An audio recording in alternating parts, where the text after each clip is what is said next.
Então, gente, o livro do profeta Jeremias, ele é muito difícil de ser colocado em ordem, porque os acontecimentos dentro do livro do profeta não obedecem necessariamente uma ordem. Então, a maneira como a gente vai conversando é para ver se até o fim a gente fica no centro dos fatos, né, que aconteceram no ministério desse profeta. Ontem à noite a gente viu que ele é um jovem que nasceu numa cidade perto de Jerusalém, chamada Anatote.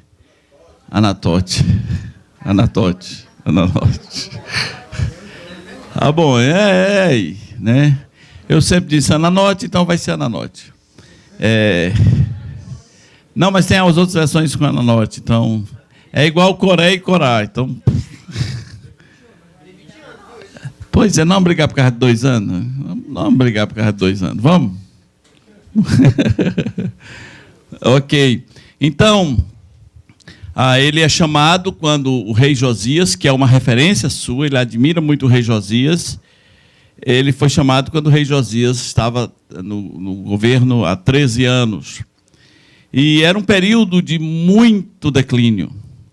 Lembre, Israel não é mais uma nação, agora são 2, e a outra já foi levada para o cativeiro, para a Síria, no ano 722, e agora essa que ficou, que é Judá, chamada de Judá, que é a casa de Davi, né, está totalmente desviada. Nos dias do rei Josias, ele descobriu o livro, fez uma aliança, mas Josias morre e o povo começa a descumprir tudo aquilo que tinha prometido nos dias do rei Josias. Inclusive, uma das acusações que Jeremias vai fazer, ele vai chamar o povo de pérfido. Você sabe o que é um pérfido? Alguém já tratou você com perfídia? Não? Você conhece alguma mulher pérfida?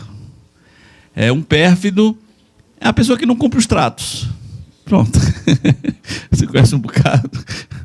Então ele vai falar assim, vocês são pérfidos. Vocês fizeram uma aliança e vocês já abandonaram. Né? Já abandonaram. Mal o rei Josias morreu, vocês já abandonaram essa aliança.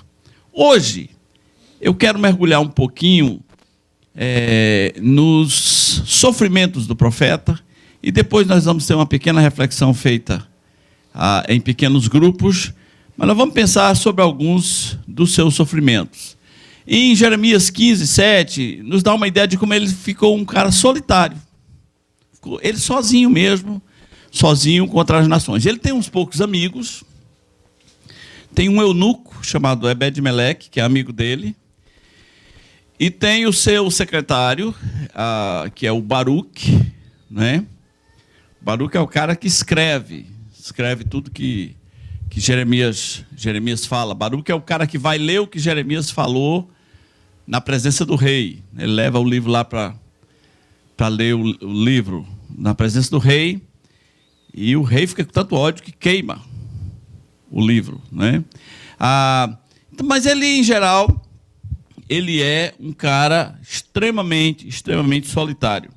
E ele tem dores, agonias, tristezas profundas, e nós vamos conhecer algumas dessas tristezas. Ele não é chamado de o profeta lamentador à toa, né? Chega uma hora que ele fala assim, eu não tenho mais lágrimas. Eu queria que alguém me arranjasse lágrimas, eu não tenho mais. Eu não tenho mais lágrimas. Vai ter hora de muito ódio, vai ter hora que ele tem raiva da missão. Ele chegou a ponto de amaldiçoar o dia do seu nascimento, assim, deu um estresse, ele falou, maldito dia que eu nasci, né? Porque a pressão que vai ser lançada sobre esse homem, a pressão que vai ser lançada sobre esse homem é muito grande e uma hora ele perde o controle. Deus não esconde os defeitos dos homens de Deus. E gente como Jó, como Jeremias, tem aquelas horas assim de dizer besteira, de perder as estribeiras, de falar bobagem, porque eles são como a gente. Deus quer que você saiba que eles são como a gente. Lembra lá da mentora de Ruth, a Noemi? Ela fala, me chama de amarga, porque o Todo-Poderoso pesou a mão sobre mim, eu perdi tudo, eu não tenho nada, quem sou eu? Né? O que é a minha vida?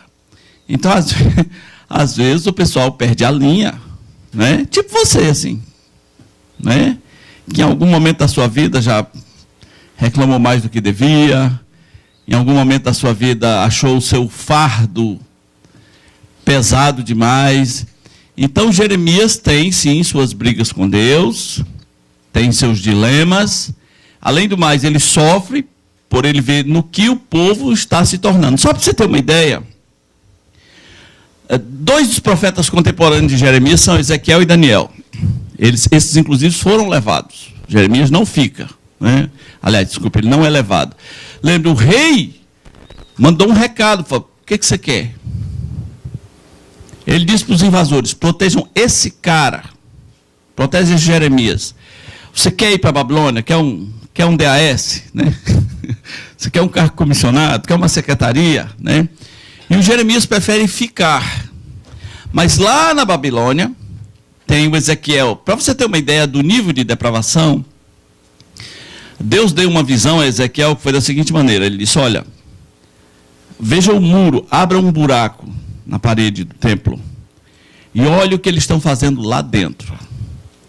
E Ezequiel abre e ele vê todo tipo de imagens dentro do templo. E estavam lá os anciãos de respeito de Judá, adorando todo tipo de imagem, répteis, as mulheres chorando ao deus Tamuz, a Nimrod, aos deuses pagãos de todas as nações. Esse é o nível. Então, se coloca no lugar de Jeremias, que aí tu tem uma ideia, mais ou menos, né? Do ódio, da raiva, do nojo, da dor, da compaixão, é muito sentimento misturado ao mesmo tempo. Tudo aquilo que foi reformado no dia de Josias voltou. Bastou Josias morrer, voltou, e o profeta viu os dias de glória quando Josias fez a limpeza geral. Não, agora é só o Senhor e todo mundo. Não, é só o Senhor, né? Josias morre, tudo muda imediatamente, talvez até para um nível bem pior.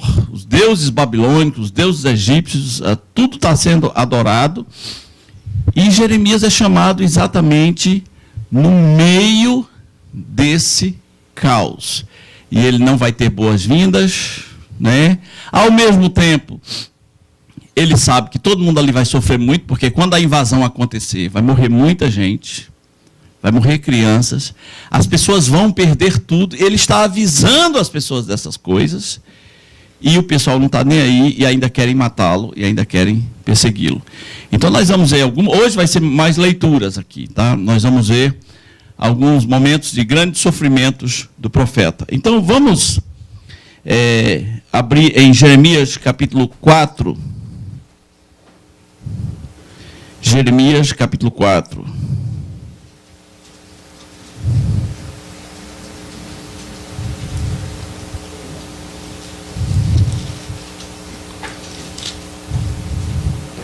Enquanto vocês estão abrindo, na invasão, os babilônios tinham uma técnica, né? Uma técnica muito específica de governo. Lembra que Daniel foi na invasão, né? O rei falou, quero jovens de boa aparência, da elite, vamos dizer assim, né? E o que eles faziam com esses jovens? Que eles treinavam para ser administradores do governo. Eles transformavam eles em eunucos. Eles castravam essas pessoas. Sim, é possível que Daniel tenha sido eunucado. As pessoas ficam lendo Daniel, dizem, pô, Daniel não tem esposa, não tem família. Pois é possível que ele tenha. Porque os babilônicos não queriam que essas pessoas tivessem filhos, para reclamar qualquer coisa, para tentar tomar o reino.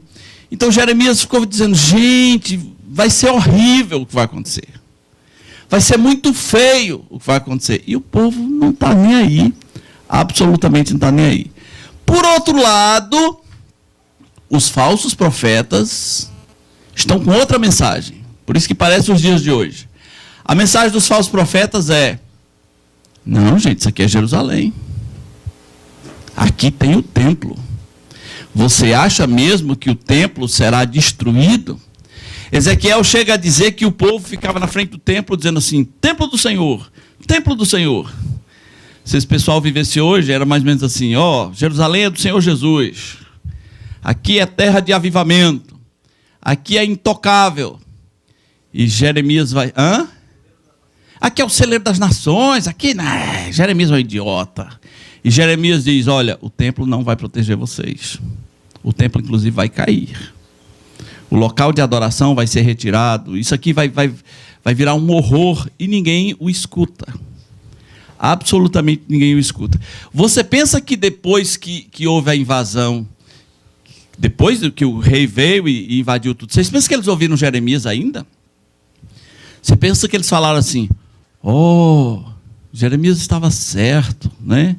Não, de jeito nenhum. Eles criaram um jeito de acusar Jeremias de ser um infiltrado do rei da Babilônia, a serviço, um traidor da pátria, dando informações. E os falsos profetas que profetizavam prosperidade e paz, quando viram o povo indo para o cativeiro, aí Jeremias falou assim: é 70 anos agora, se acostumem. Sabe o que os profetas diziam? Não, gente, é só 2. Perceba, né? O mentiroso descarado, com o nome de profeta, como ele chega a ser cara de pau. Não, gente, vai ser 2. Em 2 anos haverá um retorno. Passou os 2 anos, não voltou ninguém. Jeremias falou: é 70, porém tem um retorno. Depois de 70, todo mundo volta. Ele, inclusive, compra um terreno. Eu estou comprando um terreno porque o pessoal vai voltar e aqui vai ser legal de novo. Talvez meus herdeiros vão ter isso aqui, mas vai voltar. O que os falsos profetas diziam agora? Não vai voltar. Vamos viver na Babilônia para sempre. Então a mensagem dos falsos profetas era sempre o contrário. Aí o profeta enlouquece, né? É muita pressão, é muito estresse por todos os lados. Então nós vamos compartilhar esse lado de desabafo, esse lado humano do profeta Jeremias. Jeremias capítulo 4, no versículo 19, diz assim: ah, meu coração, eu me contorço de dores. Oh, as paredes do meu coração se agita. Não posso calar-me, porque ouves, ó minha alma, o som de trombeta e o alarido de guerra. Golpe sobre golpe se anuncia, pois a terra toda está destruída. De súbito foram destruídas as minhas tendas. Num momento, as suas lonas. Até quando terei de ver a bandeira, terei de ouvir a voz de trombeta. Então, você quer conhecer melhor? Leia o capítulo 4. É um grande lamento. Mas aqui mais voltado para a situação do povo. Porque eles sabem o que vai acontecer e o povo não está nem aí. Jeremias 8.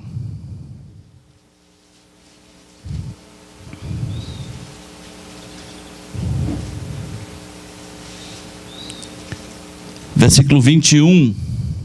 Diz assim: estou quebrantado pela ferida do meu povo. Estou de luto. O espanto se apoderou de mim. Acaso não há bálsamo em Gileade? Ou não há médico? Por que, pois, não se realizou a cura da filha do meu povo? Provera a Deus a minha cabeça se tornasse em águas, e os meus olhos em fonte de lágrimas. Então choraria de dia e de noite os mortos da filha do meu povo. Provera a Deus eu tivesse no deserto uma estalagem de caminhantes, então deixaria o meu povo e se apartaria dele, porque todos eles são adúlteros, são um bando de traidores, curvam a língua como se fosse um arco para a mentira, fortalecem-se na terra, mas não para a verdade, porque avançam de malícia em malícia e não me conhecem, diz o Senhor. Ok, vamos para 10 19.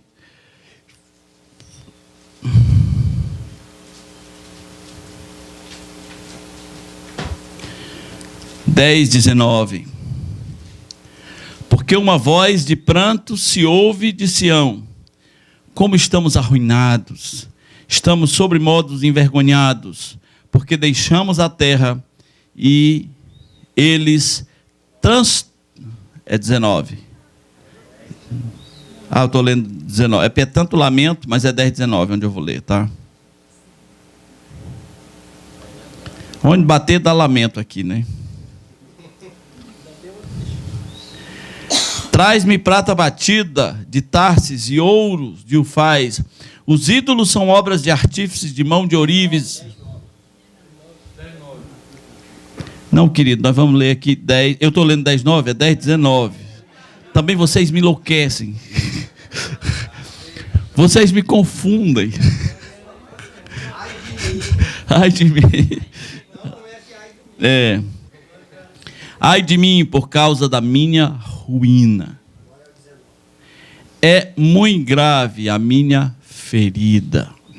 Então eu disse, com efeito, isto é o meu sofrimento, e tenho que suportá-lo. A minha tenda foi destruída, todas as cordas se romperam, os meus filhos foram, e já não existe ninguém há que se levante, a minha tenda lhe alarga as lonas, porque os pastores se tornaram estúpidos. Parece os dias de hoje, né? Os pastores se tornaram estúpidos e não buscaram o Senhor. Por isso não prosperaram e todos os seus rebanhos se acham dispersos. Eis aí um rumor. Eis aí que vem grande tumulto da terra do norte. Terra do norte é Babilônia. Para fazer da cidade de Judá uma assolação, morada de chacais. Ok, esse é um lamento.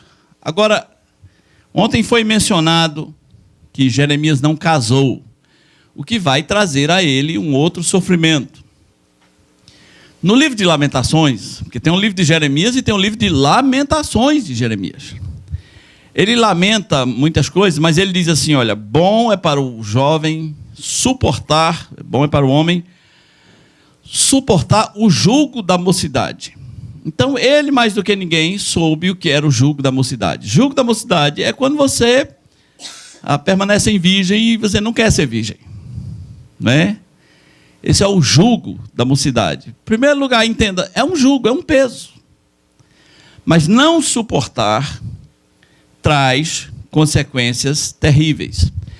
Eu acho que a sociedade moderna, cristã, ela aumentou esse jugo.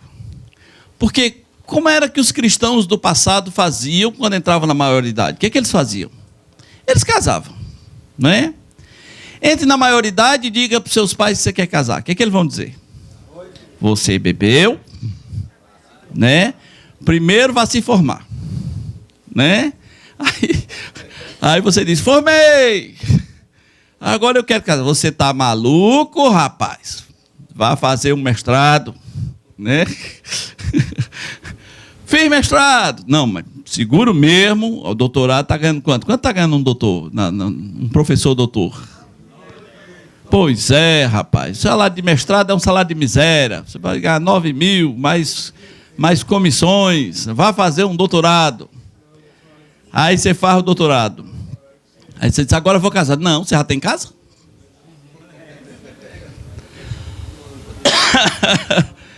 Você já tem casa? Você é doido? Né? Tem que ter uma casa boa, rapaz. Quem casa quer? Tem uma casa boa. E você já mobiliou sua casa? Né? Chama um decorador. Chame um arquiteto. Pensar que não, a pessoa tem 35 anos com essa cabeça. E os anos vão passando. Ai, não posso mais ter filho, estou velha. Mas também desse jeito, né? Como é que vai ter filho? Então, parece que a sociedade moderna ela é contra o casamento. Percebe? Até as famílias cristãs. Os mais velhos da igreja ficam escandalizados se alguém disser, vou casar. Né? Mas, mãe, a senhora casou com 12. Mas, minha filha, é outro tempo. Faço o que eu faço. Faça o que eu digo, mas não faça o que eu faço. Então, existe uma coisa que os jovens têm que estar conscientes. É um fardo. Quem disse para você que é fácil? Jeremias disse, é o jugo. Né? E como é que se suporta o jugo da mocidade? É simples. Você suporta o jugo da mocidade suportando. Ou então casa. Né? Mas entenda que, de alguma maneira, parece que existe uma coisa no ar de que casamento é mau. É ruim. Né? Agora, deixa eu dizer umas coisas aqui sobre essa loucura que a gente entrou sobre casamento. Os seus pais, talvez não os seus pais, mas quem sabe os seus avós ou alguns dos seus pais, eles casaram cedo e sem nada. Não é? Quem foi assim? Os pais casaram cedo e sem nada. Não é? Aqui, quem casou? Vocês casaram cedo, mas no jugo da mocidade ainda, mas no jugo, suportaram o jugo da mocidade. Muito bem. Né? Casaram julgados e lisos. Quando você suporta o jugo da mocidade, aí é uma farra, né? Não, porque basta um olhar para o outro, tá de noite.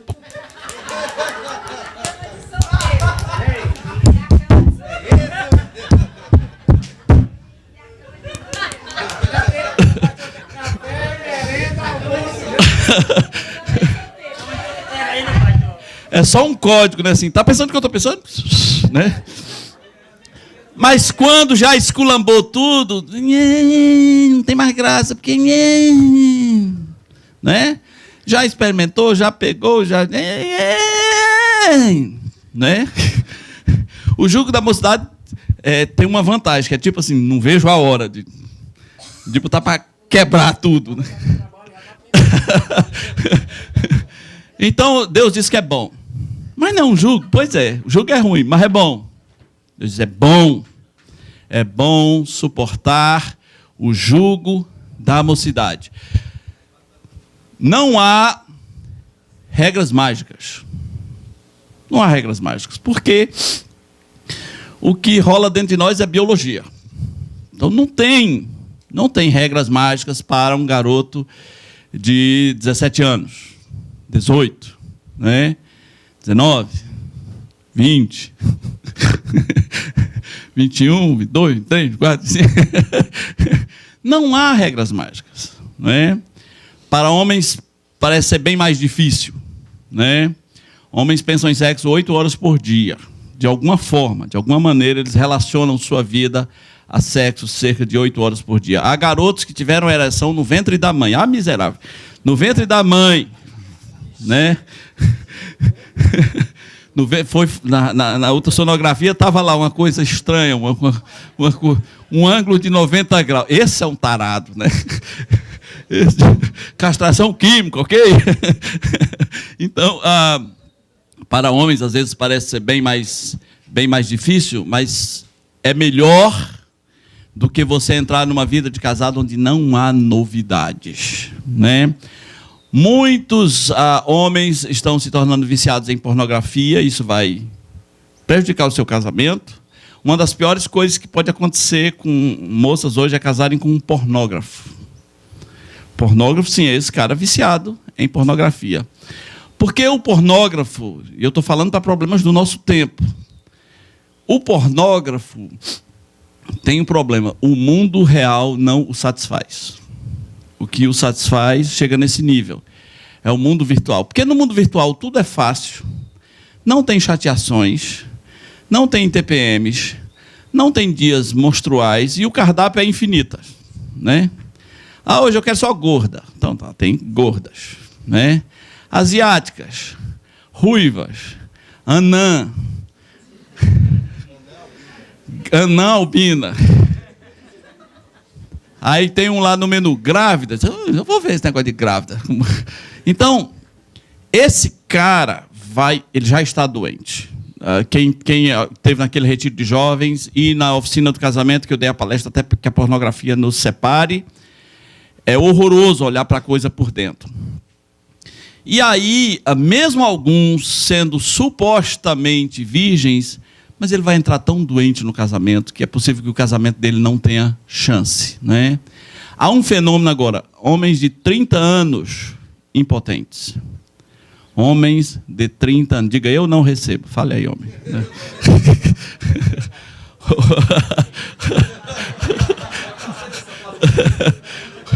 Homens de 30 anos, porque o cérebro dele está adoecido, né? Então, jovens, se você puder não, você deve fugir da pornografia. E você, moça, se você desconfiar que este vagabundo tem o celular dele, parece um bordel, né? Se você desconfiar que ele é um pornógrafo, no mínimo dê um tempo até que ele se reconheça como tal.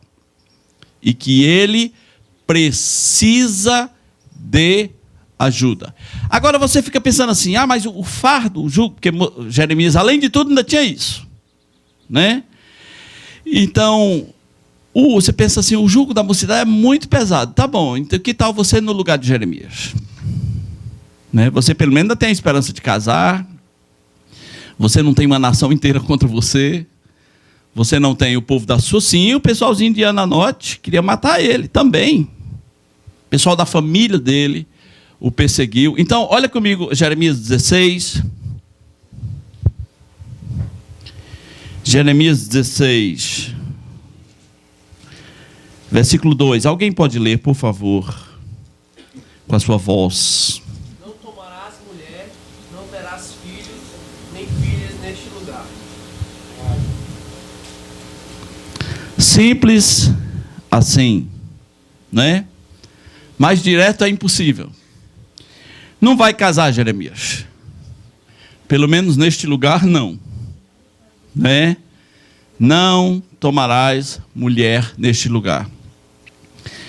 Às vezes, Deus usa o seu servo como uma ilustração viva de alguma lição que Deus queira dar. A razão porque Jeremias teria que não casar naquele lugar, porque aquele lugar acabou. O que viria sobre aquele lugar, destruição. Pior foi Ezequiel. Ezequiel diz assim, a tua mulher, a delícia dos teus olhos, o pitelzinho dos teus olhos, vai morrer. Né? E provavelmente Ezequiel era extremamente apaixonado. Aliás, esses dois profetas são extremamente teatrais. Eles vão usar cenas teatrais como recurso. Deus chega para Ezequiel e fala assim, Ezequiel, fique de frente da cidade e você vai cozinhar a comida em fezes humanas. Aí Ezequiel falou, eu não faço isso não. Aí Deus disse, tá bom, fezes de gado. Melhorzinho, não é? Ezequiel faz, só para que quando o povo chegasse e perguntasse, por que tu está fazendo isso, maluco?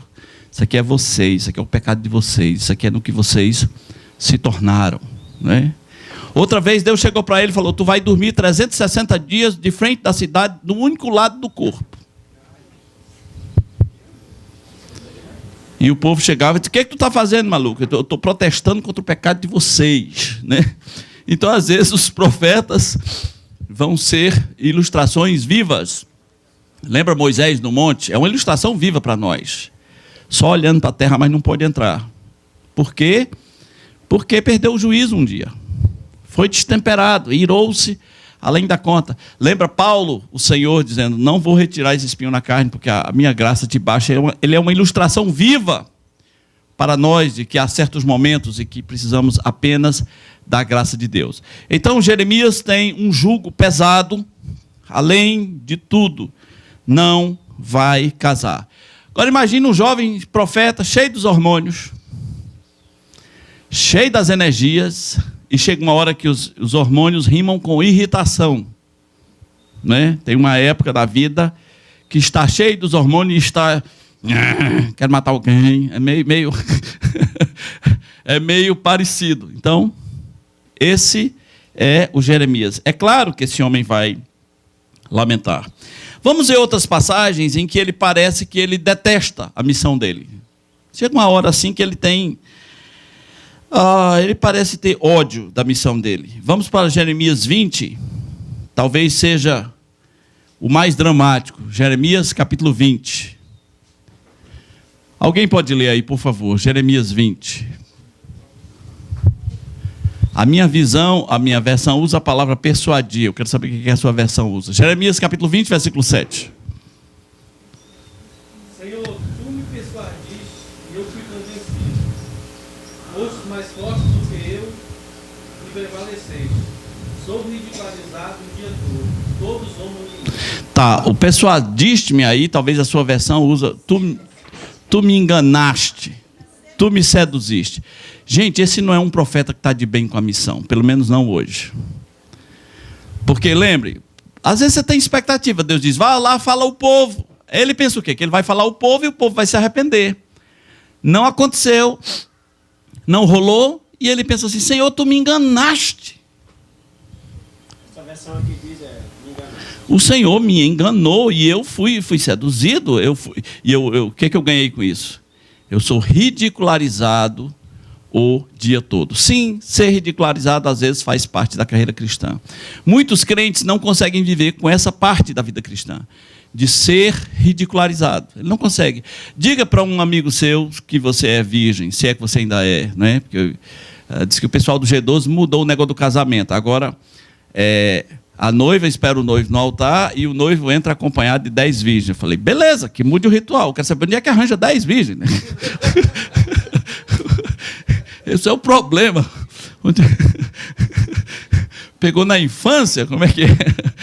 Também é meio complicado. Então diga para um amigo seu que você ainda é virgem, diga para uma amiga sua que você ainda é virgem. Né? Eles vão dizer, não, poxa, eu entendo você, eu admiro você. É assim? Não. Não, né? De jeito nenhum. E Jeremias vai conviver com isso, mas ele diz, o Senhor me enganou. Um outro texto é Jeremias 11, de 18 a 21. O Senhor me fez saber e eu soube, então me fizeste ver as suas maquinações. Eu era manso como um cordeiro, que é levado ao matadouro, porque eu não sabia que tramavam projetos contra mim, dizendo, destruamos a árvore com seu fruto, a ele cortemo-lo da terra dos viventes, e não haja mais memória do seu nome. Mas, ó Senhor dos exércitos, justo juiz, que provas o mais íntimo do coração, veja eu a tua vingança sobre eles, pois a ti revelei a minha causa. Portanto, assim diz o Senhor acerca dos homens de Ananote, pessoal dele, hein? Cidade dele,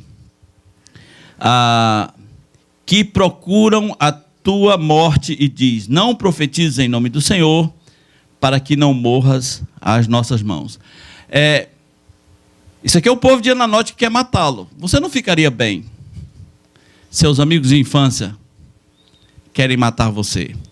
Agora, um dia ele vai chegar em Jerusalém. Ele é o garoto do interior que vai chegar lá na frente do templo e vai profetizar. Ele vai ao templo 3 vezes. Há muitas semelhanças entre Jesus e Jeremias, é engraçado.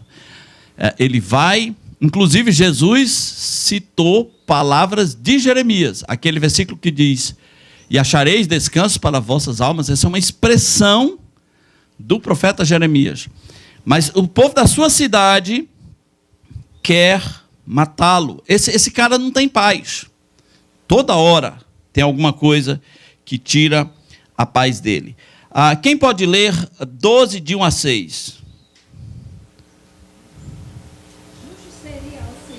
Levanta aí, Renata, com a sua voz.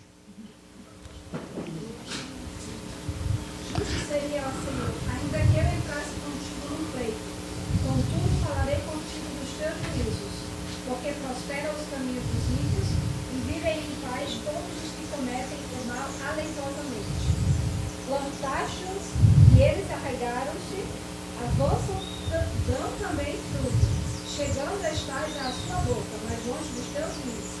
Mas tu, ó Senhor, me conheces, tu me vês e provas.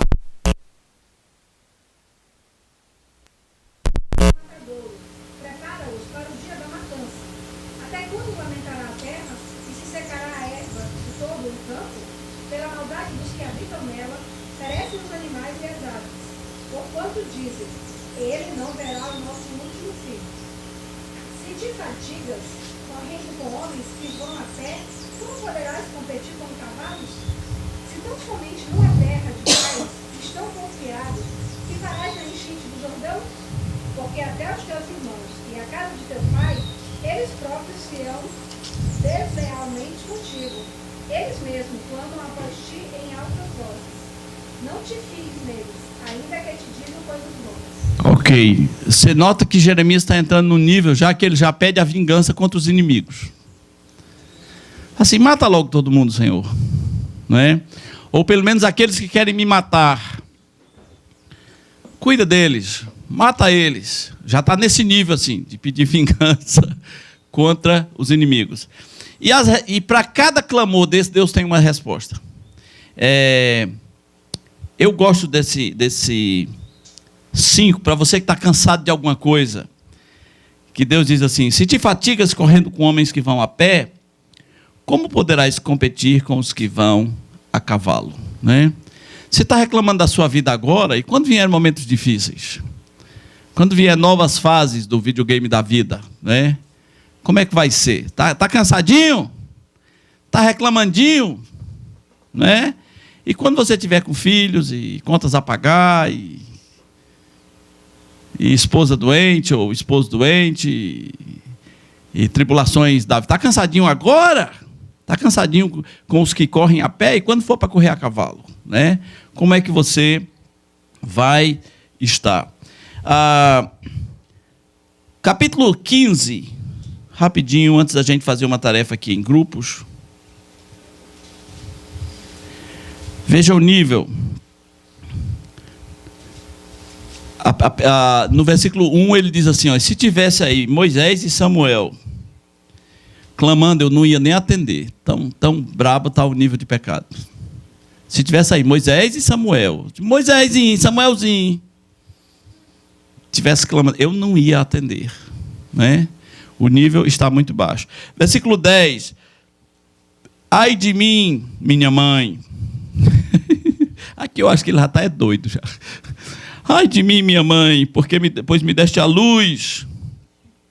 Homem de rixa, homem de contendas para toda a terra. Nunca lhes emprestei com usura, nem eles me emprestaram a mim com usura, todavia cada um deles me amaldiçoa. Disse o Senhor, na verdade, eu te fortalecerei para o bem, e farei que o inimigo te dirija súplicas no tempo da calamidade e no tempo da aflição. Ok, nós vamos fazer uma pequena reflexão em grupo. Ontem à noite, eu fui perguntado sobre como é que eu despertei para o ministério. E nós vimos, ontem à noite, o chamado de Jeremias. Né? Ele foi chamado para ser que tipo de profeta? Profeta às nações. Ele diz, eu sou muito jovem, e Deus diz, não, você não é jovem para o que eu quero que você faça, eu te conheço, eu te chamei, e eu vou colocar as minhas palavras na tua boca. Em 1 Coríntios 14, 3, diz que o profeta consola, exorta, repreende e edifica. Isso é um profeta. Né? Jeremias foi chamado para ser um profeta assim. E nós vamos dividir em grupo, se puder escrever aí no telão, não sei se... Mas vai ser fácil lembrar as perguntas, se puder anotar. São 2 perguntas que a gente vai rapidamente discutir em grupo. A primeira pergunta é, como alguém pode saber do chamado? Né? Como alguém pode ter convicção do chamado nos dias de hoje? Porque no caso de Jeremias é fácil. Deus chegou e falou, estamos juntos, está aqui as minhas palavras, está na tua boca. Está fácil. Mas nos dias de hoje, como alguém pode ter convicção do seu chamado? A segunda pergunta é, podemos orar pelos inimigos na maneira como Jeremias orou? Porque você vai ver várias vezes no livro ele dizendo, acaba logo com eles, Deus. Né? Aqueles que conspiram contra mim, acaba com eles. Então, 2 perguntas. A primeira é, qual é a primeira? Como podemos saber o chamado? E assim, orar pelos inimigos nesse nível. É lícito hoje, mesmo suportando as provações de Jeremias. Então, dá para fazer grupos de quanto? Grupos de 7, né? Grupos de 7, vamos lá? Então, por favor, separem-se. 10 minutinhos, eu chamo vocês de volta.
Um crivo da igreja, da família, né? A igreja, por um período de tempo, vai olhar a vida do cidadão, ou do homem ou da mulher, e daí, naquele período em que ele está em observação, tanto a igreja, como a família, como ele estarão orando para Deus realmente confirmar, né, se realmente é um chamado de Deus, se realmente Deus...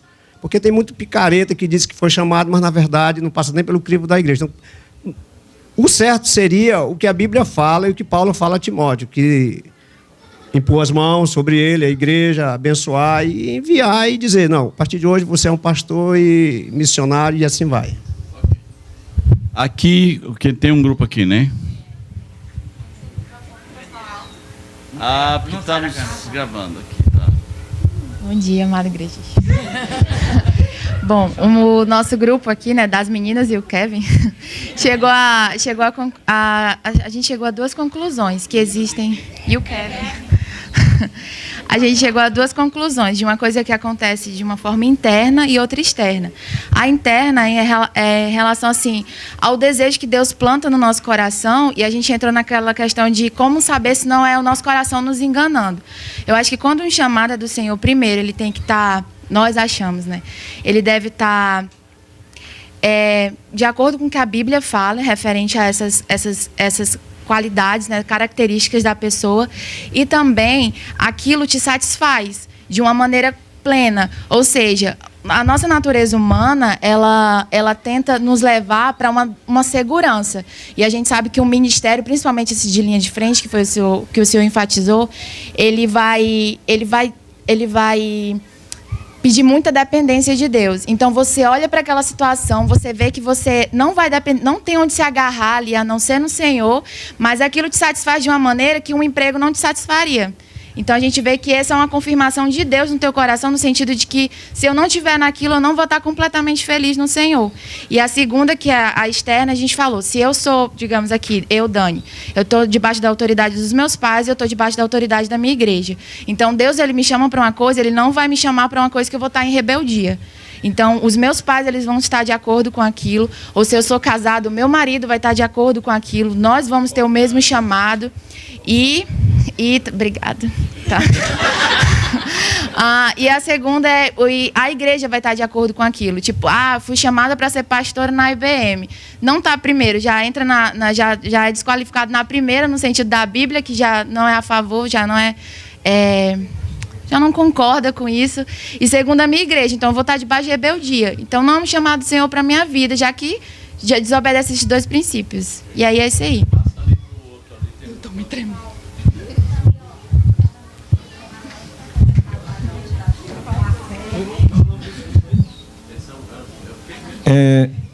Não, tá aqui. Tapioca, café com leite. Sim, Paulo. Achamos aqui no grupo que, de tudo que foi dito, a gente poderia acrescentar, na linha que a irmã colocou, que esse chamado é algo que, primeiro, se dá ao nível interior, né? E que ele normalmente não acontece como um passo de mágica, né? Há relutâncias, e aí eu acho que é válido a linha ainda do Velho Testamento, assim como temos exemplos de Gideão e de outros que, Moisés mesmo, demonstraram uma resistência, né? E hoje, com certeza, quem for chamado vai passar por esse dilema, mesmo já tendo uma fé em Jesus Cristo. E nós também entendemos que essa fé sempre leva a uma ação, né? Porque senão seria uma fé morta, né? Então, nessa linha existe um chamado, né? E a gente entende que ele vai causar alguns dilemas para nós, né? Alguns tipos de resistência, mas, sendo um chamado verdadeiro, o que vai prevalecer, aí sim é a fé cristã, né? A fé naquilo que você acredita, e se você acredita em Deus, vai acreditar que Ele está lhe chamando para fazer a obra dele.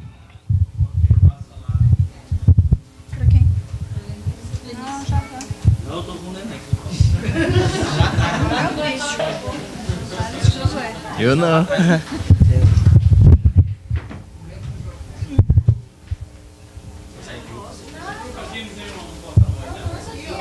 Então dá lá.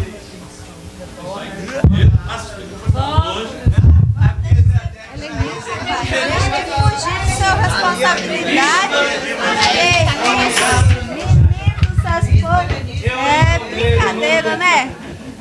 Bom, nós estivemos discutindo e a gente também entendeu que, primeiramente, Deus fala ao coração da pessoa, né? Muitas vezes, por meio da sua palavra mesmo, da leitura da palavra, a pessoa vai sendo tocada por Deus nesse sentido. E também, muitas vezes, acontece por sonhos, visões, por irmãos também que ouvem a voz do Senhor e confirmam esse desejo que já está, que Deus já plantou no coração da pessoa. Atualmente, a gente entende que o chamado ele é entendido por essas formas. Foi o que a gente viu no grupo. E que se ele realmente for um chamado verdadeiro, que não for uma coisa que a própria pessoa criou no seu coração, ele vai sendo confirmado. Deus vai abrindo as portas e confirmando a sua vontade soberana na vida da pessoa chamada. A gente chegou a essa conclusão.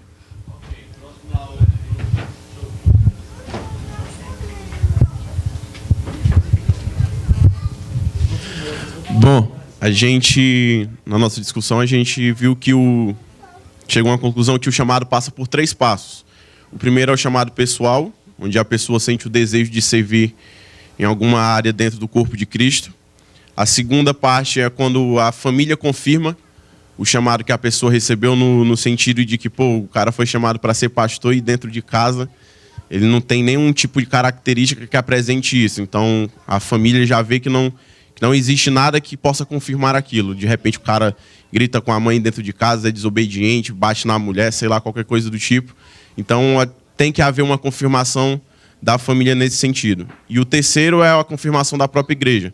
No 1 Timóteo capítulo 3, ele diz que ele vai passar por uma fase que, digamos assim, de estágio, que ele vai ser testado. E se ele for achado irrepreensível, que aí sim ele exerce o diaconato. A gente chegou a essa conclusão.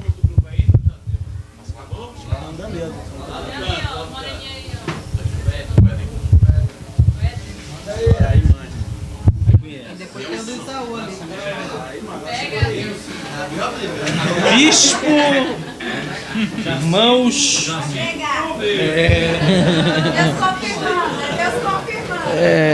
Sobre questão de você orar pelos inimigos, né? Não, essa pergunta não? Não pode responder. Tá bom. Nós conversamos, né, no grupo e chegamos a essa conclusão. Não existe um padrão, né, de confirmação, mas o que os irmãos já comentaram, né, não vou ser redundante, mas a questão da igreja, de você se identificar, né, tipo, você não tem uma voz lá, essas coisas, né, para cantar, e você quer ser um ministério de louvor, né, da igreja e tal, e não segue ritmo, é todo descompassado. Quer dizer, você tem que se perguntar, né? Você quer pregar o evangelho, quer ser um pregador, mas você não lê a Bíblia, né? Você não ora, então, tipo assim, você tem que pensar, né? E outra coisa, também tem a questão das revelações, ocorre, né? Mas é algo que tem que ser analisado, não pode ser de qualquer jeito. Então, assim, cremos mais ou menos nesse mesmo raciocínio que os outros irmãos, para não ser redundante.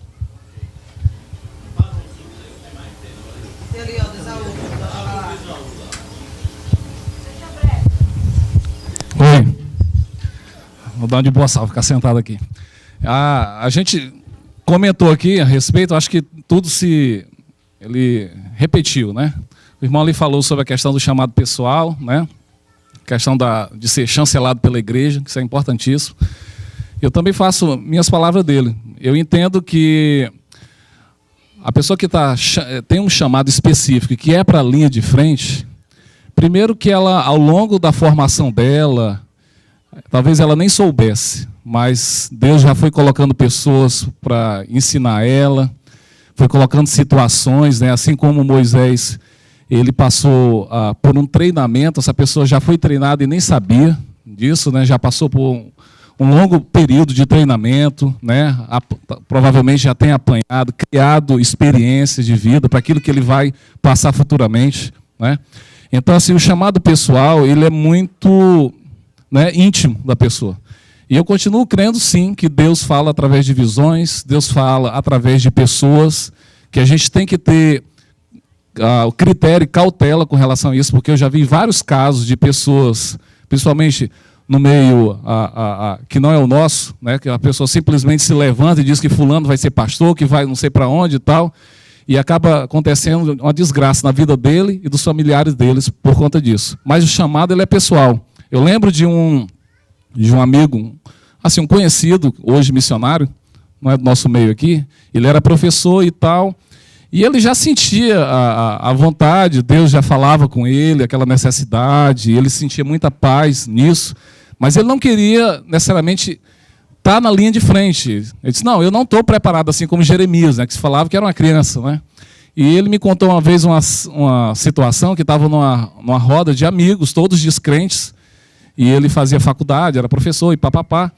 E uma pessoa lá no meio de uma conversa, do nada, né, falou, disse, do nada veio assim, disse, rapaz, tu pode fazer esse teu curso aí, tu pode fazer o que tu quiser aí, mas na vida tu não vai seguir nesse caminho aí não. Na mesma hora ele entendeu o que era aquilo ali, e ele falou, aí, por que você está falando isso? Aí, porque ele entendeu, que ele falou, em tese, né, por Deus, né? Então, ele, não sei, me deu vontade de falar isso, aí eu falei, mas por que você falou isso? Não sei, me deu vontade de falar. Numa roda de pessoas descrentes, né? Então, o chamado ele é muito específico para as pessoas, né? Você tem que se ter muita cautela com relação a isso aí. E a igreja, ela tem que chancelar sim. Ela tem que ver a pessoa, não adianta simplesmente, o fulano lá, ele se destaca em um determinado ministério, vai ser pastor. O Dr. Lloyd Jones, ele contava, num dos livros dele, que chegou um camarada lá no seminário teológico, ele era diretor, e os professores falaram para ele, esse diretor, fale com fulano de tal, porque eu não sei o que esse homem está fazendo aqui, porque ele não aprende nada, a gente fala as coisas e não vai. Beleza, chamaram o camarada lá e disse, meu filho, o que você veio fazer aqui? Não, eu vim ser pastor, quero aprender, quero formar em teologia e tal. Mas me diga uma coisa, o que você fazia na sua igreja? Eu sempre conto esse exemplo. Aí disse, eu era cantor na minha igreja. Ah, você era cantor? E o que mais assim? Não. E trabalhava com o que assim e tal? Não, era padeiro. Padeiro, confeiteiro e era cantor. E ele parece que cantava muito bem, por sinal. Então a igreja olhava para ele e falava assim, rapaz, esse homem tem que ser pastor. Porque ele canta bem, né? Então é um camarada que se destaca. Então a ideia de o camarada ter um determinado dom, né, que se destaque em relação aos demais, não quer dizer que ele foi chamado para um ministério específico para a linha de frente. É óbvio que uma pessoa que está chamada para um ministério específico de frente, de ensino, no mínimo, ele tem que saber ensinar bem e conhecer a palavra, no mínimo, até para poder ser chancelado pela igreja. Agora, o que acontece é que às vezes as pessoas veem uma pessoa... E existem pessoas que falam bem, mas não têm a palavra, né, com ele, no coração, não vive aquela palavra. Então, a igreja não tem testemunho. Então, a igreja ela é uma peça assim, divisor de águas. Aquela pessoa, são as pessoas da igreja que viram aquela pessoa crescendo, viram o testemunho dela, né? E é a igreja que chancela isso aí, né? A gente observou por esses dois aspectos aí.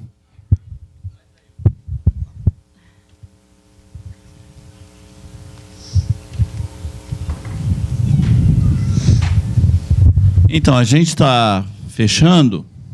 A outra pergunta fica para uma outra ocasião. Mas me parece que há uma diferença entre o Novo Testamento e o Velho Testamento. Por exemplo, no Velho Testamento, Deus se revelava diretamente e geralmente o cara não queria. No Novo Testamento, Deus não se revela diretamente e opera através de um desejo. Foi lido aqui, 1 Timóteo 3, diz, se alguém deseja o episcopado, boa coisa deseja. Mas não é um desejinho fantasioso, é um desejo que te consome, que você não seria feliz se você não fizesse aquilo. É um desejo porque ele foi operado por Deus, né? E é um desejo forte. Aí o mesmo texto diz assim, é necessário, porém, que ele seja... Aí vem uma lista, essas listas talvez abram para confirmação. Deus vai usar outras coisas. Tem 2 pastores que eu gosto muito, que um deles falou assim, ele começou a ensinar na igreja e as pessoas começaram a chamar ele de pastor. Que foi o Davi Hatcher, né? Falou, pastor Davi, eu só quero hoje pastor Davi, pastor Davi, pastor Davi, pastor Davi. E um outro que falou que ele não queria, mas todo mundo, não, você é o pastor, você é o pastor. Por alguma razão, ninguém conseguia não chamá-lo de pastor, e ele foi entendendo que havia um ministério para ele em linha de frente. São casos específicos, mas, em geral, Deus hoje trabalha com um desejo. Né?